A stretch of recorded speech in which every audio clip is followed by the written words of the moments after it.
Okay, तो चलो class start करने से पहले सब लोग अपने मन में बोलो जय सरस्वती मैया की जय। अब क्लास स्टार्ट हो गई है। अब हम लोग जो है आज की क्लास में, जैसा कि मैंने आपको थोड़ी देर पहले बताया था कि we will be discussing with the question that we discuss that day. उसमें कई सारे मेथड्स आए थे। कुछ मेथड आप लोगों ने सजेस्ट किया था, एक मेथड मैंने सजेस्ट किया था, but I am sure many of you were unable to understand that method because क्योंकि मुझे ऐसा लगता है कि उस समय एक तो घर जाने की जल्दी, क्लास का टाइम खत्म हो गया था, ऑलरेडी इट वाज 7:15। तो कई लोग जो है उस कई लोग उस मेथड को समझ नहीं पाए थे। एक मिनट, चल। So this was the question. AB is a diameter of a circle with center O, and CD is a chord which is equal to radius OC. AC and BD produced meet at point P. You have to prove that angle CPD is equal to 60 degree. ठीक है? Without wasting time, without giving you time to solve the question, I will straight away solve the question because we already spent lot of time on this question. So let us get started. The question is saying ये एक circle है, wait है, ये एक circle है। उस circle में AB is the radius, AB is the radius, और उसके बाद CD is a chord, right? CD is a chord, बहुत अच्छी बात है। AC and BD produced meet at P. AC और BD जो है ये दोनों रेखा है P पॉइंट पे मीट कर रही है। वो पेन थोड़ा सा स्लिप हो गया तो इसीलिए ये जो रेखा है थोड़ी सी उल्टी हो गई है, तो डोंट माइंड इट। और आपको ये प्रूव करना है कि angle CPD is equal to 60 degree. कैसे करेंगे? Let us see, let us try to understand this. How we will solve this question. आपको ये दिया हुआ है कि the chord CD is equal to radius OC. That means this OC, CD and OD will form an equilateral triangle, which means that this angle will be equal to 60 degree. ये वाला angle भी 60 degree होगा, ये वाला angle भी 60 degree होगा, और मेरे दोस्त ये वाला एंगल भी 60 डिग्री होगा। अब मुझे ये प्रूव करना है। हमेशा ज्योमेट्री के क्वेश्चंस में एक बात याद रखना, जो जिस चीज को प्रूव करना है that should be your main area of concern. जहां जिसको आपको प्रूव करना है that should be your main area of concern. हमेशा इस बात को याद रखना, ठीक है? एक मेथड और मेरे दिमाग में आ रहा है, let us try to solve it. अब एक काम करते हैं, इस एंगल को अपन थोड़ी देर के लिए अल्फा मान लेते हैं। मान सकते हो, कोई प्रॉब्लम नहीं है। इस एंगल को अल्फा माना तो ये वाला एंगल भी अल्फा हो जाएगा, ठीक है? यहाँ पे भी किसी को, आई होप किसी को कोई डाउट होना नहीं चाहिए। सो अगर ये एंगल 60 डिग्री है, ये अल्फा है, ये, और तो what will be this angle? This angle will be 120 degree minus alpha. Agreed? I am saying angle PDC will be equal to 120 degree minus alpha. Similarly, what I am saying here is, let us assume this angle is beta. आप मैंने alpha beta ले लिया, आप ABCD ले सकते हो, it's not going to make any difference. So this angle is beta, this angle will be beta, ये वाला एंगल हो जाएगा 120 डिग्री माइनस बीटा। इससे तो कुछ हुआ नहीं है, लेकिन होगा, वेट करो। ये एंगल जो होगा दोस्त, this angle will be, angle AOC will be equal to 180 degree minus 2 beta, and angle DOB will be equal to 180 degree minus 2 alpha. अब ये जो लाइन AOB है, इस लाइन के अलोंग बनने वाले सारे एंगल्स का सम कितना होगा? 180 डिग्री होगा। So what we will have, 180 degree minus 2 beta plus 180 degree minus 2 alpha plus 60 degree will be equal to 180. ध्यान से देखना मैं क्या बोलना चाहता हूँ। So what I will have, 180 degree minus 2 beta plus 180 degree minus 2 alpha plus 60 degree is equal to 180.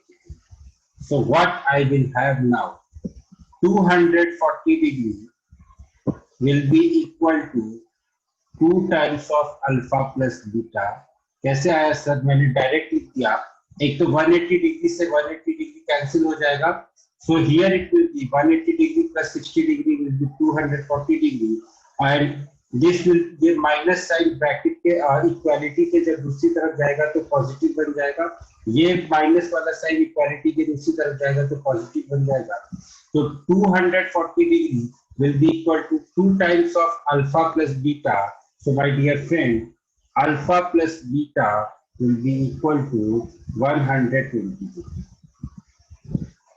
ठीक है, कोई प्रॉब्लम नहीं है। अब इस वाले ट्रायंगल की बात करते हैं, ट्रायंगल पीसीडी की।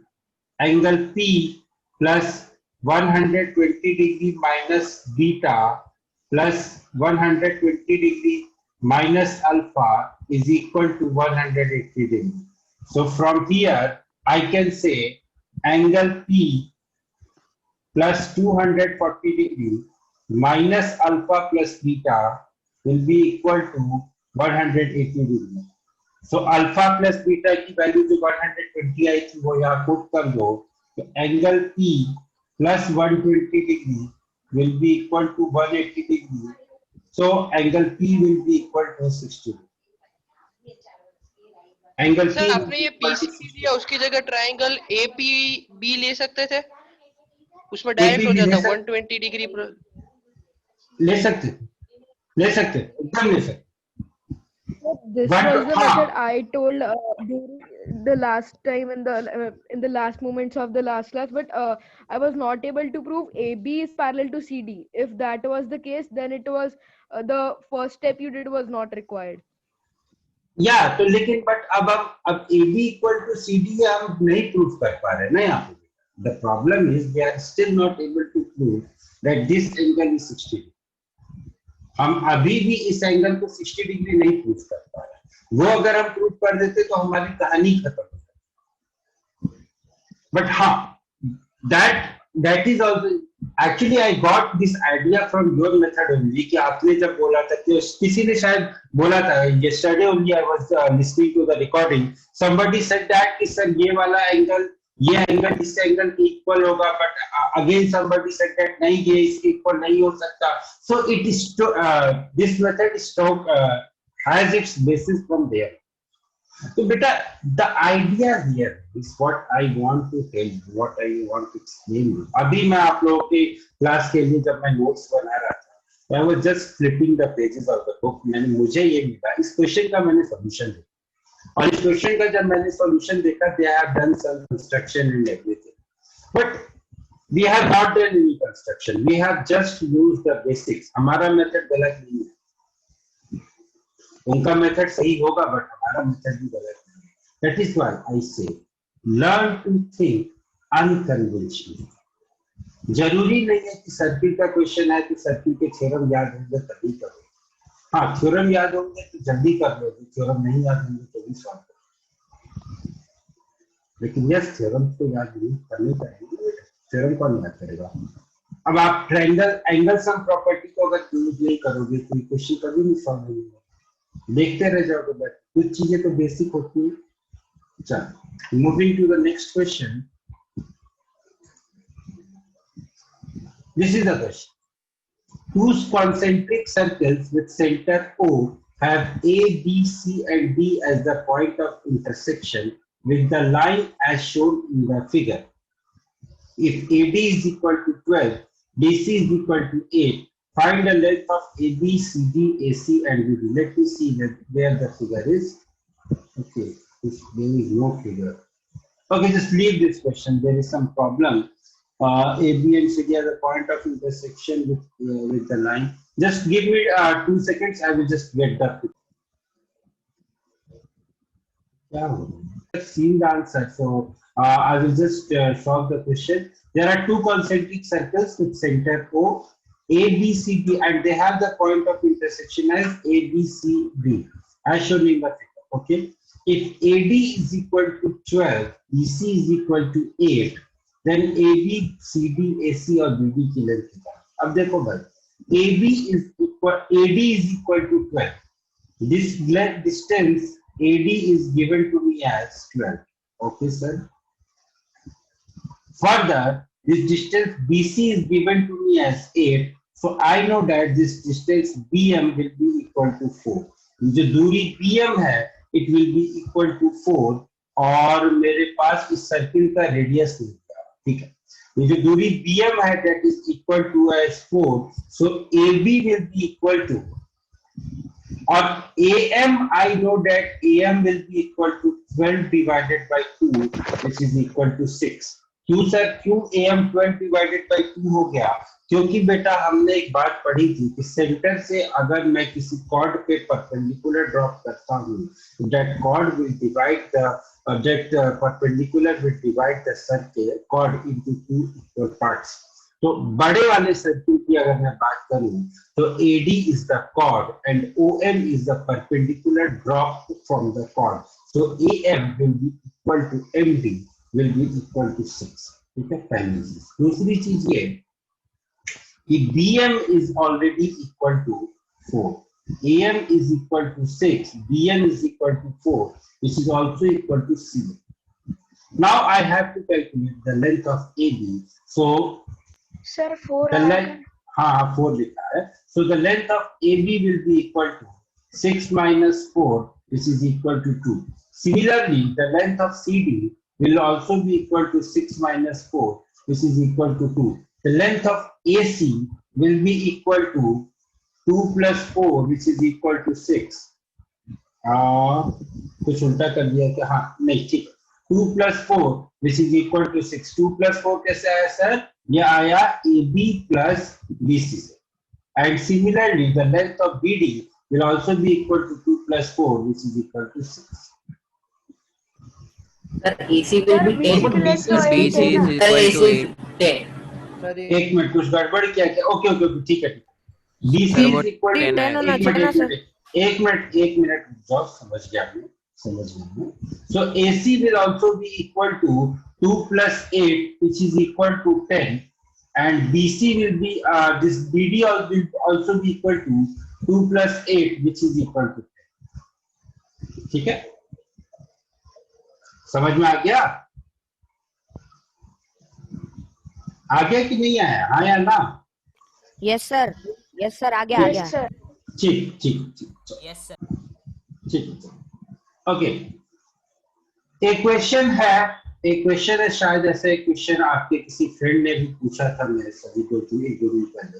Give a method to find the centre of a given circle.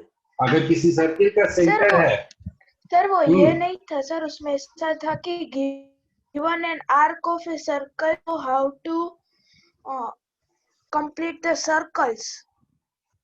How to complete the circle. Okay ठीक है, चलो आई विल टेल यू। हाँ मैं बताऊंगा, तो सोच के कुछ बताना पड़ेगा, ऐसे थोड़ा सोचना पड़ेगा, इसको सोच के। Here is the question, give a method to find the center of a given circle. तो किसी सर्किल का सेंटर कैसे निकालेंगे? दो लाइंस का परपेंडिकुलर बाइसेक्टर ड्रॉ करके, दो नॉन इंटरसेक्टिंग लाइंस का, मतलब दो इंटरसेक्टिंग लाइंस का परपेंडिकुलर बाइसेक्टर ड्रॉ करो, और उसके बाद जहां पे वो परपेंडिकुलर बाइसेक्टर ड्रॉप मिलते हैं वो that point will be the centre, और उससे किसी भी लाइन के एक पॉइंट को मिला के draw a circle, take that as the radius and draw a circle, that circle will pass through all the 3 points. We started this chapter with this theorem only. ये थ्योरम हम लोगों ने किया था, अगर आप लोगों को याद हो तो, 3 नॉन कोलिनियर पॉइंट से एक ही सर्किल पास होगा। This was the theorem that we did at the starting of the chapter. So this is basically the same theorem only. Next is, now this is a very interesting question. Please try to solve this question. Don't look here and there for any solution, because all the solutions which are available of this question are absurd. So don't look here and there for the solution. Be honest to yourself to solve this question. This is one of the best questions that I have ever done. So I'm giving you 2 minutes to solve this question. Try. 2 का 3, 3 का 4 minute भी ले सकते हो, but please try.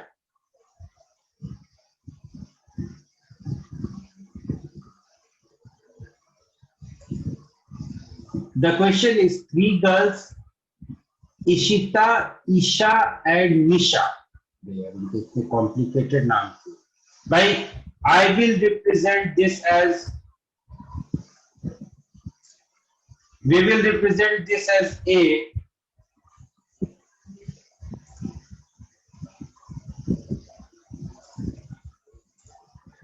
We will represent this as A, this as B, and this as C. 3 girls ABC are playing the game by standing on a circle of radius 20 meters drawn in a park. A throws a ball to B, B throws to C, and C to A. If the distance between A and B and between B and C is 24 meters each, you have to tell the distance between A and C. Chalo, try karo. I will also try the question.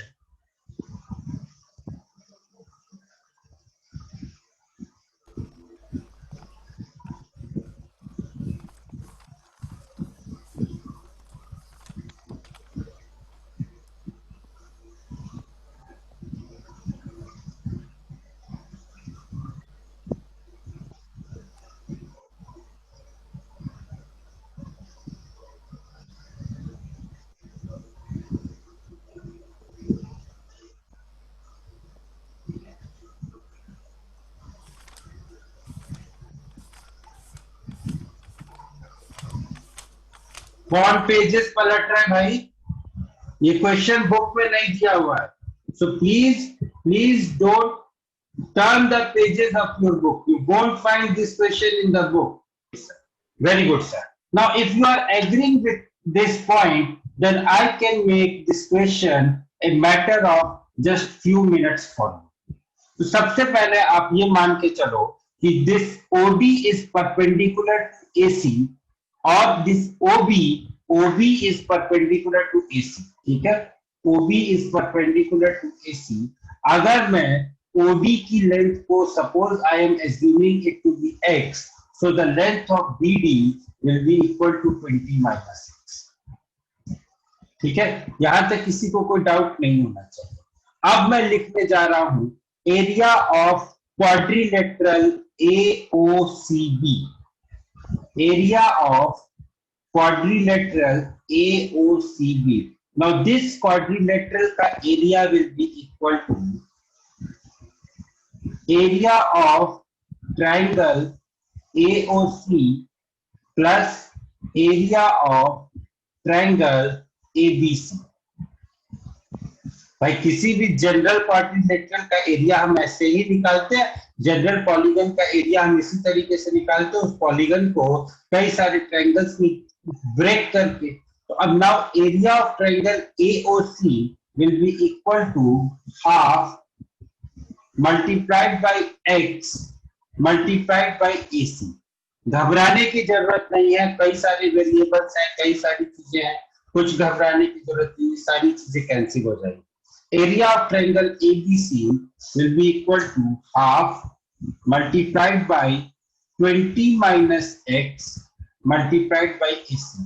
दोनों को जब मैं add करूंगा, the combined area will be equal to half into 20 multiplied by AC. कैसे आया sir? Half into AC को common ले लो, x plus 20 minus x will be nothing but 20. ठीक है? अब इसको सॉल्व करने की जरूरत नहीं है, बस इसको याद रखना है कि कितना आया था. 20 AC डिवाइडेड बाय 2 आया था. ठीक है? अब let me erase few things and then I will talk to you. This is a very interesting question. That is why I have given so much time to solve this question. Okay, I think this much of space will be sufficient. अब देखो, ध्यान से देखना जो मैं बताने की कोशिश कर रहा हूं।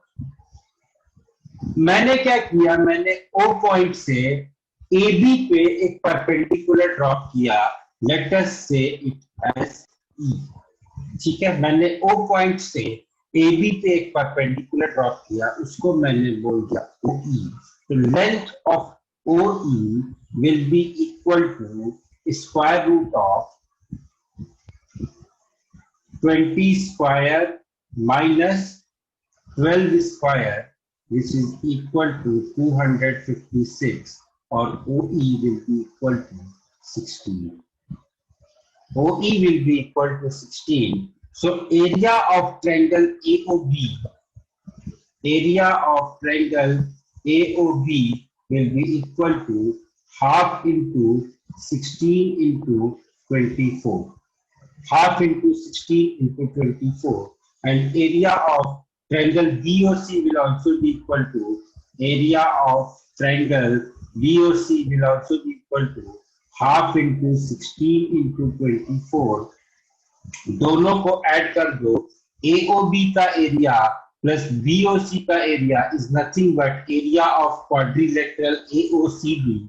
So this will be equal to 16 into 24, and this will be equal to area of quadrilateral AOCB. तो एक तरफ मेरे पास आती है वैल्यू 16 into 24, एक तरफ मेरे पास आती है value half into 20 into AC. दोनों को कंपेयर कर लो and you will finally get the value of AC. So this will be 16 into 24 into 16 into 24 will be equal to 10 AC, or AC will be equal to 16 into 24 divided by 10. अब 16 into 24 कैसे करेंगे sir? बहुत आसान है sir, कर लो यार। ये हो जाएगा 64 into 6. 64 into 6, that means 300. Sir, 360 plus 20, 384. So this will be 384 divided by 10. This is nothing but 38. So the correct answer of this question will be 38.4 meters. One of you also gave the answer, and the answer was correct. I was not knowing that what will be the answer, but the answer was correct. किया क्या मैंने? देखो, there are n number of methods of solving this question, and this is one of the best question that is present in your NCERT textbook. This is the best question, I guess. तो इस question में क्या है? Again, let me summarize the question and how I approach the question. क्योंकि इस question को while I was teaching last year, so when this question first time it came in front of me, it took me lot of time to solve the question. And to be very frank, I was not able to solve this question.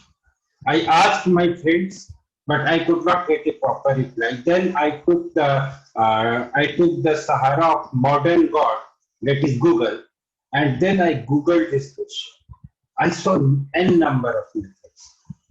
Some even use trigonometry, कुछ ने trigonometry use किया, कुछ ने geometry use किया, कुछ ने पता नहीं क्या क्या use किया, मुझे भी नहीं पता. But nobody gave a proper answer of this question. किसी का तो answer group दे दिया, and then they took the approximate value of the question. So then I decided to solve this question on my own. जब मैंने इस question को खुद से ऑन किया, तो I can say that this is the method that was discovered by me.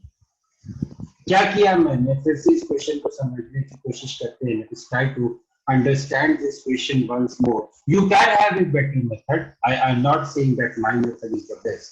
You can have a better method, but let me explain how I solve the question. There are three girls, A, B, and C, which are playing in a park, which are playing in a circular park, और इस park का जो radius है वो 20 metre है. ठीक है? A throws the ball to B, B throws the ball to C, and C throws the ball to A. इस तरीके से the girls are playing. Now what happens? The distance between A and B is 24 meters. The distance between B and C is again 24 meters. And the distance between A and C is asked. Figure बनाया तो कुछ इस type की figure बनती है. इस type की figure बनती है, जिसको सॉल्व कैसे करें सर? सॉल्व करने में there are n methods, as I have told you, there are n number of methods, but अगर आप ध्यान से देखें my dear friends, so it is basically forming a kite. AOCD is a kite, और kite की property हम लोग एक चैप्टर पहले, 2 चैप्टर पहले पढ़ के आए कि काइट के जो टाइगर्स एक दूसरे के परपेंडिकुलर, बस.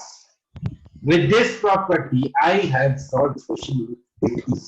मैंने क्या किया, O से B को ज्वाइन कर दिया और A से C को ज्वाइन कर दिया. Let the point of intersection is D, and I know that the diagonals are perpendicular to each other. So OD will be perpendicular to AC, and also BD will be perpendicular to AC. OD की length मैंने थोड़ी देर की है x मान, कुछ भी मान सकते हो, कोई फर्क नहीं पड़ने वाला, it will be independent. OD की लेंथ मैंने x मान ली. Area of triangle AOC will be equal to half into x into 20. Similarly, if the length of OD is equal to x, so the length of BD will be equal to 20 minus x. So area of triangle ABC will be equal to half into 20 minus x multiplied by AC. दोनों areas को मैंने add कर दिया by the virtue of area addition x. बेटा area of triangle AOD came out to be half into x into AC. Area of triangle ABC came out to be half into 20 minus x multiplied by AC. दोनों areas को मैंने add कर दिया, so I got the area of quadrilateral AOCB. मैंने add कैसे किया sir? by the virtue of area addition axiom, क्योंकि दोनों रीजन्स नॉन इंटरसेक्टिंग है तो मैं इनको ऐड कर सकता हूँ. so I got the area of quadrilateral AOCB as half into 20 multiplied by AC. ये मेरे को एरिया है, बट इससे अभी मेरा काम पूरा नहीं हुआ, पिक्चर अभी बाकी है, तो पिक्चर को पूरा कर लेते हैं. अब now I came to the triangle AOB. AOB triangle में जब मैं आया तो मुझे ये पता चला कि the triangle is an isosceles triangle. तो अगर मैं आइसोसेलेस ट्रायंगल पे अपोजिट वर्टेक्स से परपेंडिकुलर ड्रॉप करता हूं तो इट बाइसेक्ट्स द बेस. मैंने यहाँ पे एक परपेंडिकुलर ड्रॉप किया जिसका नाम मैंने दे दिया OE, और मुझे ये पता था कि OE जो है वो AB को बाइसेक्ट करेगा. AB की दूरी मुझे पता थी 24 मीटर है, तो AE की दूरी जो होगी, the distance AE will be equal to 12. So OE will be equal to, by using Pythagoras theorem, it will be square root of 420 square minus 16 square. अब यहाँ पे a plus b multiplied by a minus b लगा दो, या 20 square minus 16 square 20 square minus 12 square direct कर दो. मुझे ये चीज पता थी कि it is coming out to be 16. क्यों पता था वो किसी और क्लास में बताऊंगा, उसको हम लोग बोलते हैं scaling factor. So it came out to be 16. This I know when I saw this data 20 and 12. तो ये 16 हो गया. तो इस ट्रायंगल का एरिया मैंने निकाल लिया. The area of this triangle is half into 16 into 24. Similarly, the area of this triangle is also half into 16 into 24. तो पूरे quadrilateral का area will be equal to 16 into 24. Half into 16 into 24 plus half into 16 into 24, which is equal to 16 into 24. Now, this 16 into 24 जो इस तरीके से area आया था और जो इस तरीके से एरिया आया था 10 into AC, दोनों को मैंने कंपेयर कर दिया. जब मैंने कंपेयर कर दिया, जब मैंने दोनों को सॉल्व किया, तो I got the length of AC as 38.4 metres. This question इसको एक्सप्लेन करने में मुझे टोटल 5 मिनट लगे. तो आप सोच सकते हैं कि how interesting this question was. How interesting this question was.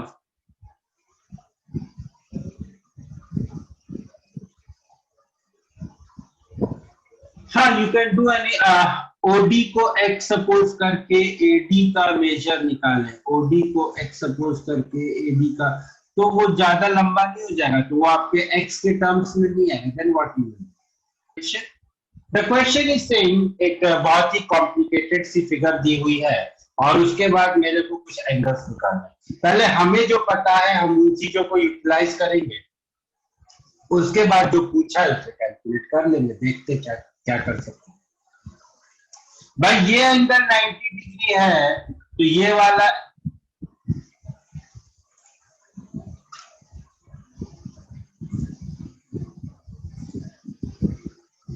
भैया ये वाला एंगल भी तो 90 डिग्री होगा, मानते हो बात? क्योंकि वर्टिकल अपोजिट एंगल्स होंगे। अगर ये एंगल 90 डिग्री है तो ये वाला एंगल भी 90 डिग्री होगा, because they are vertically opposite angles. इस वाले ट्रायंगल में, ट्रायंगल सीपीडी में, I have 60 degree plus 90 degree plus angle BDC is equal to 180 degree. So I will have angle BDC is equal to 30 degree. तो ये वाला जो angle है वो मेरा 30 डिग्री हो गया। भाई जब ये वाला एंगल 30 डिग्री हो गया तो ये वाला एंगल भी 30 डिग्री हो जाएगा? बोलो हाँ। क्यों होगा सर? एंगल साइक्लिक क्वाड्रिलेटरल है। No, angle made in the same segment are equal. ये देखो ना, ये वाला साइक्लिक क्वाड्रिलेटरल में भी यही हो रहा है ना। साइक्लिक क्वाड्रिलेटरल में उसके प्रूफ में होता है एक्चुअली सर, उसके प्रूफ में होता है बेटा। साइक्लिक होता है। Don't get confuse, don't get confuse ना। तो ये वाला जो एंगल है, angle CDB and angle CAB, ये दोनों एंगल्स जो हैं वो सेम सेगमेंट DC पे बने हुए हैं। Therefore, if this angle is 30 degree, then this angle will also be 30 degree. ठीक है? अब देखो आगे बात करते हैं। ये वाला एंगल 30 डिग्री है तो दोस्त ये वाला एंगल कितना हो जाएगा? 55 डिग्री हो जाएगा। क्यों सर, ऐसा कैसे आपने कर दिया? 55 डिग्री, 85 माइनस 30। बहुत अच्छी बात है। तो जब ये वाला एंगल 55 डिग्री होगा और ये वाला एंगल AB पे बन रहा है तो ये वाला एंगल भी 55 डिग्री हो जाएगा। Yes sir.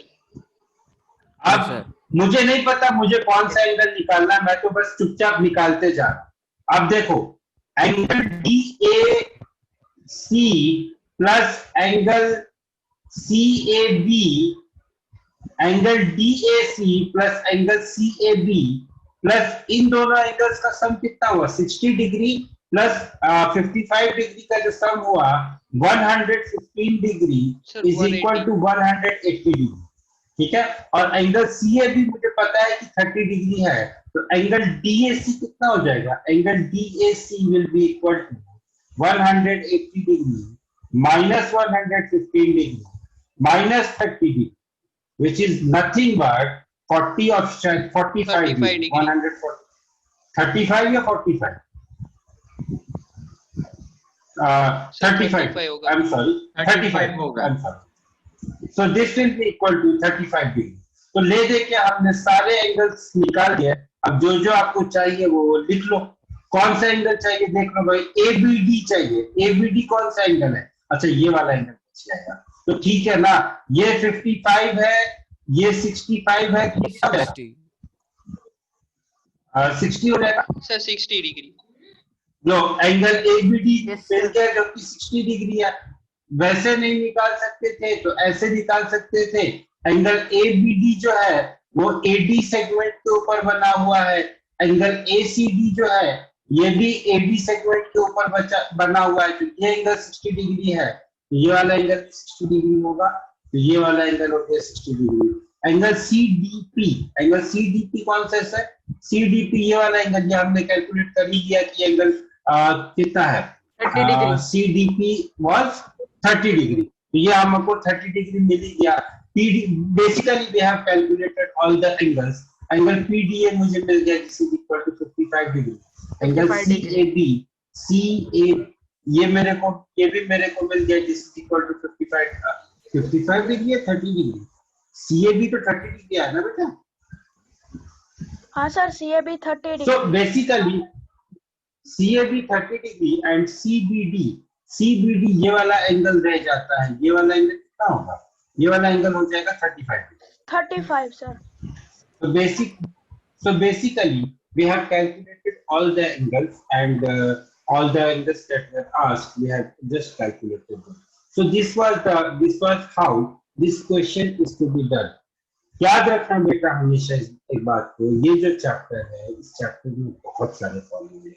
The problem with this chapter है यू हैव टू कीप और कंसिस्टेंट कॉन्स्टेंटली इस चैप्टर के फॉर्मूले को रिवाइज करते हैं, अदरवाइज बहुत कंफ्यूजन होगा. एग्जाम में क्वेश्चंस नहीं सॉल्व.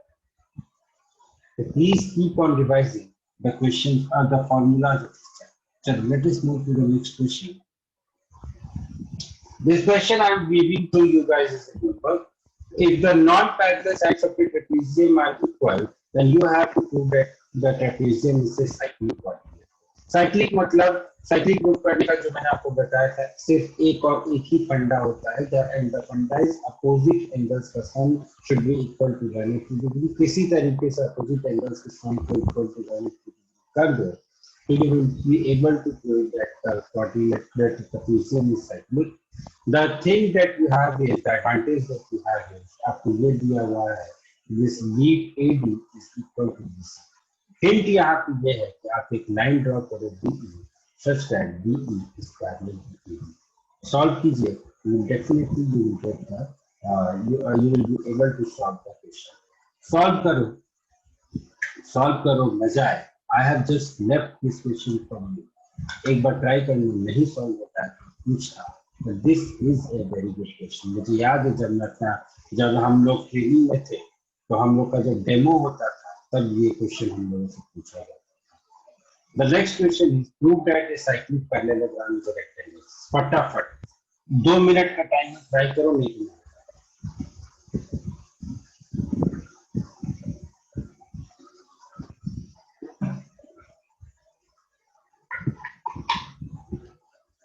सर डन हो गया सर. कैसे किया भाई?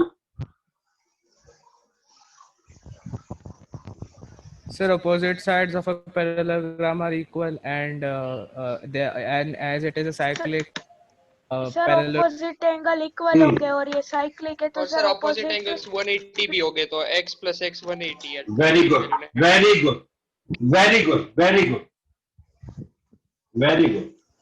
आपकी क्लास को होने का यार यहाँ पे बनेगा कैसे पैरेलल? ऐसे बनेगा, ऐसे बनेगा बेटा, क्यों नहीं बनेगा? क्या दिक्कत है बताओ? अच्छा हाँ सर, सर, ओके सर, वहाँ पे रेक्टेंगल लिखा होता. Okay sir. हाँ सर, ऐसा जरूरी नहीं है ना कि उसकी दो साइड है वो स्लांटी हो. हाँ, जरूरी तो नहीं है भाई. हम लोग जब क्वाड्रिलेटरल पढ़ रहे थे तब भी तो ये बात पढ़ा था कि rectangle is a quadrilateral.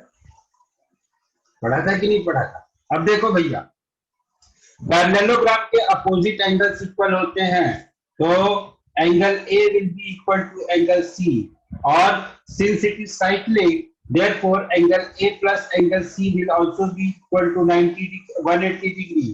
So from here I can say angle A is equal to 90 degree. Angle A 90 degree होगा, B 90 डिग्री होगा, ये 90 डिग्री होगा, ये 90 डिग्री होगा. So this is a parallelogram whose all the angles are. हाँ बोलिए बोलिए. Sir पर प्रूफ मेरे हिसाब से ये होना चाहिए कि जो भी साइक्लिक पैरेललोग्राम होगा वो हमेशा रेक्टेंगल ही होगा, उसकी जगह और कुछ नहीं हो सकता. सर मतलब यहाँ पे सिंपल पैरेललोग्राम नहीं बना सकते ना सर, स्पेशल केस वाली बनाना पड़ेगा. तो साइक्लिक बोला ही तो है बेटा, साइक्लिक बोला तो why you are getting confuse? Sir पर इस स्पेशल सर इसके अंदर सिर्फ 90 डिग्री वाला ही पैरेललोग्राम बनेगा ना सर, और किसी एंगल का बन ही नहीं सकता. बेटा ये आपने प्रूफ किया है, ये आपने प्रूफ किया है कि जो अगर कोई साइक्लिक पैरेललोग्राम है तो वो सिर्फ और सिर्फ एक रेक्टेंगल ही हो सकता है. ये आपने प्रूफ किया है. आप इसको ऐसे भी बना सकते थे. सर पर अगर वो सर आपकी आवाज कट रही है. अभी मैं बोल नहीं रहा था. हाँ बोलो बेटा बोलो.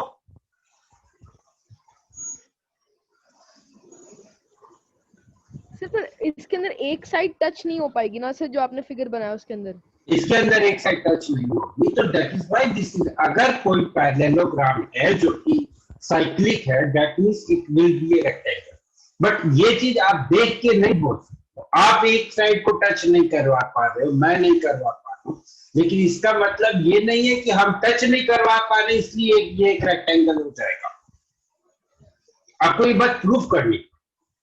आपने फिगर ड्रॉ किया, ठीक है, आपने फिगर ड्रॉ किया, आपने बोला कि हाँ इस फिगर में कुछ प्रॉब्लम है, ये इस तरीके से नहीं हो रहा है, that means it will be rectangle. No, geometry में इस तरीके के प्रूफ नहीं किए जाते।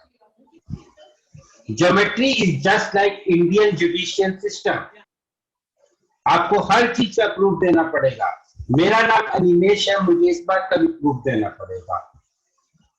Geometry just like that. आपने फिगर बनाया, नहीं बनता है, लेकिन आप जानते हो कि यहाँ पे 90 होगा, लेकिन इस बात का आपको प्रूफ देना पड़ेगा। प्रूफ कैसे दोगे? इस तरीके से। I hope I have cleared you your little bit of sir sir क्या स्क्वायर की बोलिए। पॉसिबिलिटी हो सकती है? हाँ, हो सकती है, हो सकती है। अगर चारों साइड्स इक्वल हो जाएं तो हो सकती है। स्क्वायर में क्या है? स्क्वायर इज जस्ट स्क्वायर की पॉसिबिलिटी होती है बेटा। सर स्क्वायर लेकिन बनता अगर है। यहाँ पे स्क्वायर बोल दे तो फिर तो हमें ये भी प्रूव करना पड़ेगा कि सारी साइड्स भी इक्वल है। इक्वल होंगे, हाँ, तो फिर हमारे पास कुछ और कंडीशंस, कुछ और भी होगा, हमको कुछ और भी दिया होगा। सर एक नॉर्मल रोम्बस और पैरेललोग्राम कभी भी ये नहीं हो सकता ना, साइक्लिक, नॉर्मल, स्पेशल नहीं? बेटा आप खुद ही अपने क्वेश्चन का आंसर दे रहे हो। Cyclic quadrilateral is just a quadrilateral जिसके चारों वर्टेक्स एक सर्किल पे लाई करती है। अब आप हर केस में ड्रॉ कर करके तो चेक करोगे, तो इसकी एक प्रॉपर्टी ये होती है कि if the opposite angles are supplementary then it is a cyclic quadrilateral. कोई भी क्वाड्रिलेटरल हो, रोम्बस हो, पैरेललोग्राम हो, स्क्वायर हो, अगर इसके अपोजिट एंगल सप्लीमेंट्री हैं then it will be a cyclic quadrilateral. लेकिन सर एक नॉर्मल रोम्बस और पैरेलल ऑपोजिट एंगल्स इक्वल होते हैं, अगर वो एक नॉर्मल रोम्बस नहीं बेटा, नॉर्मल रोम्बस के अपोजिट एंगल्स इक्वल नहीं होते ना, तो अपोजिट एंगल सप्लीमेंट्री नहीं होते, so it will not be a cyclic quadrilateral. Okay ठीक है, चलो। So I will stop here today. हालांकि